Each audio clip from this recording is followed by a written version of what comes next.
qu'est-ce qui va nous intéresser? C'est bien évidemment la publication des résultats cette semaine, la saison des résultats pour le troisième trimestre qui commence cette semaine et qui pourrait potentiellement, à cet effet, potentiellement rassurer ou encore décevoir les marchés. Mais c'est vraiment ce à quoi on va s'attendre cette semaine. En effet, justement, quels sont les grands rendez-vous? Les publications des entreprises, l'inflation qu'on guette comme le lait sur le feu. Quelles seront les grandes étapes, les journées importantes susceptibles d'impacter la tendance boursière ces prochains jours?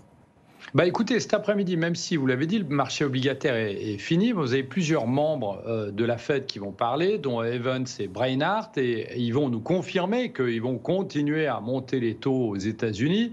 Demain, on a des attentes d'inflation. Vous venez d'en parler du consommateur américain, et puis on a aussi en Grande-Bretagne le taux de chômage. Mercredi, c'est les prix à la production aux États-Unis et les minutes de la Fed. Donc on va avoir plus d'indications sur les intentions de la Réserve fédérale américaine. Jeudi, l'inflation en Allemagne et aux États-Unis. Et vendredi, l'inflation chinoise. On ne parle pas beaucoup de la Chine, mais il faut savoir, Guillaume, que ce week-end, samedi, on a eu des chiffres économiques, et notamment les PMI des services, qui étaient largement en dessous des attentes, en zone de contraction, c'est-à-dire sous les 50 points. Donc l'inflation chinoise sera évidemment à regarder vendredi de très près. Et aussi la confiance du consommateur, selon l'Université du Michigan, aux États-Unis. Et toujours vendredi, qui sera décidément une journée importante, avec en plus les publications des banques américaines.